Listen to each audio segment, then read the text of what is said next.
My stepsister stole my fiancé because she always wants what I have. But this time, she will lose more than she thinks for playing dangerous games. When my fiancé Tyler, 27, proposed to me, at 25, I thought I had finally found peace after years of dealing with family issues and men who only took without giving anything in return. Tyler was the opposite of the chaos I grew up in. He was stable, dependable, and made me feel safe. Maybe that was my first mistake, thinking that security would last. Tyler wasn't just my partner, he was the only person who truly understood me. He knew about my complicated family situation, my dad's infidelity, which resulted in the birth of Lila, my stepsister, and how my mom decided she had no other choice but to leave. She took half of everything in the divorce and soon after moved to another state. I could have gone with her, but I didn't want to leave my school or my friends. Maybe I saw in Tyler the opportunity to build the family I'd always longed for, a family without cracks in its foundation. When we got engaged, Tyler invested even more in our relationship. He surprised me with little gifts, planned our weekends together, and got involved in every little detail of the wedding. My parents thought he was perfect for me. Lila, the younger sister I had to endure after the divorce, was the nightmare of my life. I met Lila when I was 9, and from the start, I felt her shadow invading every part of my life. I don't know why she saw me as a competitor or why she hated me. Lila, the golden child from my dad's affair, seemed to live to take what wasn't hers. My crushes, my friends, my things, and even the small moments of family attention I could get. She never stopped. Everyone adored her. She was charming and outgoing, while I was the quiet one, the daughter of the marriage that should never have been. My dad's indifference toward me didn't help, and Lila worked hard to outshine me at every opportunity. The first time Lila truly hurt me was in high school. I liked a guy, someone funny in a slightly nerdy way. I mentioned to Lila that I was interested, thinking she'd keep it to herself. I never thought she'd be interested in someone like him. But I was wrong. Soon after, she asked him to be her date for the school dance, saying she just wanted to help me, that she'd talk me up. I was naive. They ended up dating, and Lila made sure to rub it in my face all the time. I still remember the satisfaction on her face when she managed to take him away from me. I learned not to trust her. By my senior year, I simply stopped trying to hide things from her, knowing she'd find a way to ruin them somehow. At my dad's house, I was always the one who had to explain myself, while Lila got away with everything thanks to her charm. When I finally left for college, I thought I'd left her shadow behind. I went to live with my mom and her new family. She was happy to have me close, and it was nice being there, but it wasn't that simple. I had to split my time between my parents, going back to my dad's house during the holidays because half my allowance came from him, and I knew I had to keep up appearances. It was then that I met Tyler. He wasn't swayed by appearances. He was honest, genuine, saw through the nonsense, and I soon felt I had finally found someone I could trust. I knew I had to keep Lila away from him from the start. Every time I mentioned him, I could see the gears turning in her head. "Why don't you bring him over?" she'd say, as if she were doing me a favor, but I wasn't foolish. I kept him away from her as much as I could. For a while, it worked. We had 2 wonderful years together, and he finally proposed. Not long after, when I graduated college, we moved back to my old city since we had better job opportunities there. Even so, we were still doing well. With Tyler, everything felt surreal, as if I'd built a corner of happiness that Lila couldn't reach. She was excited for us, or so she said, and insisted on helping with the wedding plans, even offering to show Tyler things when I was busy with work. Lila had already gotten married, and she used it as an excuse to want to help me, though her intentions were clearly different. At first, I ignored it. After all, Tyler wasn't a naive high school guy. I'd warned him about Lila, but that uneasy feeling in my stomach grew every time I saw a message from her or when she, accidentally, ran into us at my dad's house. Then came the text message. I was working late when I got a notification from Lila. At the bar with Tyler and some friends celebrating your engagement. It included a picture of Tyler laughing with a drink in his hand. I was supposed to have been invited, but I let it go. I was too tired to think about it, or maybe I just didn't want to see the signs. One day, everything fell apart. Tyler had left his phone on the kitchen counter. I was about to call him at his office, as that's where he said he'd be, when a message from Lila popped up. "Are you coming over later?" I felt sick. I looked at the screen. The words blurred, each one like a stab. I trusted him, even if I didn't trust her, but there it was, in black and white. I didn't realize I was shaking until I picked up the phone to check their messages, and what I found felt like a punch in the gut. Their messages went back months. They started innocently enough, with suggestions to meet up for drinks and jokes. But as I read on, my skin crawled. Lila had flirted with him, manipulated our family chats to paint me as paranoid or mean. Tyler not only accepted it but encouraged it. He complimented her and met up with her. She sent him pictures, for fun, and he complimented her in ways that were, at the very least, inappropriate. She suggested meeting up, and he responded with, "I wouldn't miss it." The final straw was his message to her. "I'm going to talk to her soon, I promise." I had been deceived. All the signs I ignored, all the times I told myself I was imagining things. It had all been real. Lila had been married for just over a year and was still playing her games. She got a husband, and still, she continued with this nonsense. I recorded all the messages on my phone, breathing slowly to keep from screaming. When Tyler came back home, I had already put his phone back on the counter. He rushed in looking for his phone, since he hadn't had it all day and, according to him, needed to check some things. If I hadn't been so devastated, I would have laughed. That's right, I pretended that nothing had changed. I made dinner, laughed at his jokes, nodded along as he told me about his long day at work, without his phone. Every second felt like a betrayal, but I forced myself to act normal. I needed to play my part perfectly, at least until I had more information. In the following days, I hired a private investigator. It was a dramatic turning point, yes, but remember, we were talking about Lila. I needed evidence, irrefutable evidence. I felt a twisted satisfaction knowing she had no idea I knew. Within 2 weeks, I had the proof. Photos, receipts, even timelines of when they'd met at her apartment.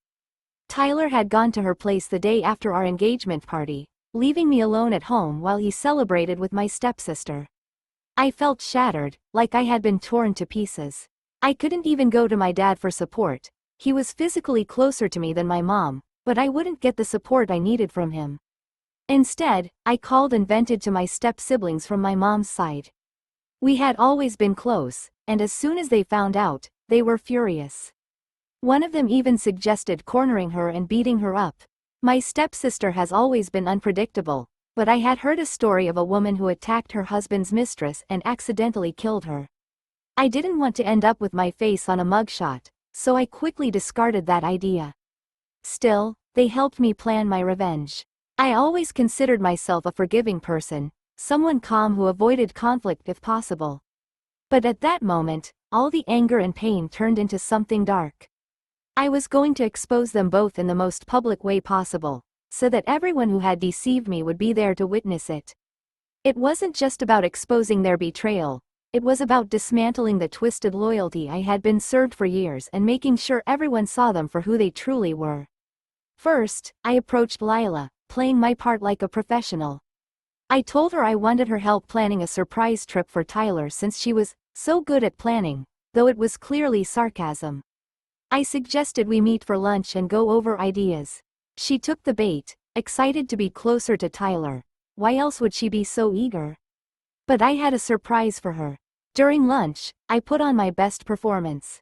I acted like the excited fiancé, filled with fake enthusiasm for Tyler, the wedding, and how happy I was. I watched Lila's face as I spoke, and I could see her struggling to smile.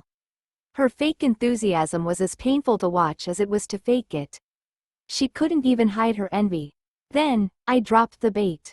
I told her I had planned something special for an upcoming family gathering where everyone would be present. My dad, his wife, my mom, all our siblings, Tyler's parents, and Lila's husband, Tom. I didn't know much about their relationship, but I didn't care.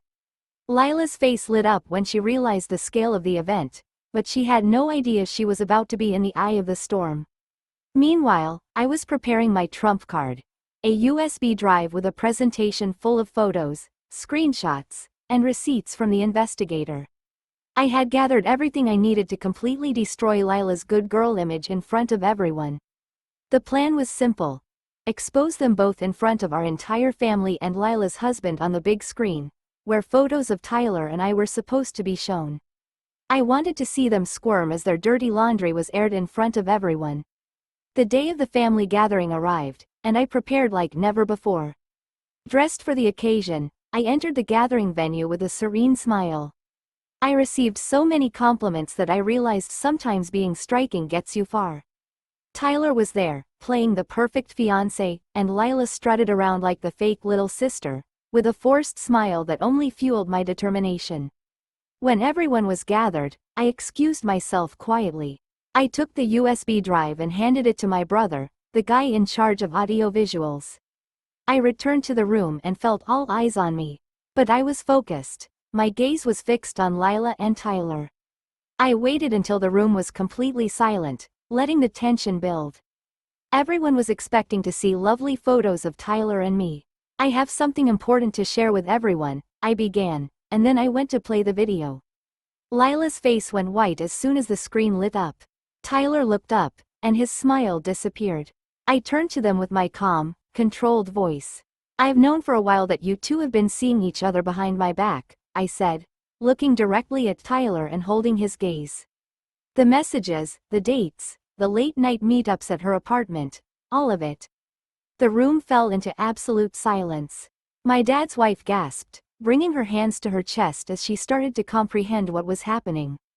My dad's face was a shade of red I'd never seen before, though I couldn't tell if it was directed at them or me. Tyler tried to say something, stuttering, but I silenced him with a look. I went straight to the point. Slide by slide, I went through everything. Messages showing their sordid exchanges, pictures of them together, receipts from all their secret dinners. They thought they had gotten away with it. It was like dealing out favors at their own funeral. The room erupted in reactions. My dad's wife, Lila's mom, looked like she wanted to faint, or maybe have a fit seeing everything that was happening. Tyler's parents, who had always treated me like their own family, looked devastated. My dad tried to calm everyone down, but I wasn't finished. I turned to him with a firm, cold voice. "This," I said, pointing to the mess on the screen, "is what happens when you allow someone like Lila to get away with everything, rewarding her behavior for all she's done." I addressed my dad's wife. "You enabled her for years, dismissing my complaints as jealousy while Lila did whatever she wanted." Tyler was babbling apologies that no one listened to. Then he started calling me names, every name in the book, but his parents looked at him with utter disgust. Meanwhile, Lila sat there, pale, her eyes wide, tears beginning to fall. Every attempt she made to defend herself was ignored, and her sobs only grew louder as she realized, not the magnitude of her actions, but what it meant to be on the wrong side of people. Finally, I delivered my last line, looking directly at Tyler. "I loved you. I thought you were the one, and you threw it all away for someone who only wants what isn't hers." Then I looked at Lila. "I hope it was worth it because now everyone sees exactly who you are, especially your husband." I gathered my things and made my way out of the room amidst the chaos. Tyler tried to follow me, but his parents stopped him, furious at his betrayal. Lila started to come toward me. She wanted to fight me. I could see it in her eyes, but before she could do so, her husband was already on her. That's how I managed to make a clean exit. I could hear her husband yelling at her, demanding explanations, and falling apart. I walked out with my dignity intact, knowing I had wrecked their lives. The aftermath, well, it was delicious. Tyler's family practically disowned him, furious that he had betrayed both them and me. His mother called me afterward, begging me to reconsider and explaining how Tyler had nowhere to go. She even offered me details about their family drama, as if that would change my decision. I ignored her. As for Lila, her life became the mess she deserved. Her husband filed for divorce.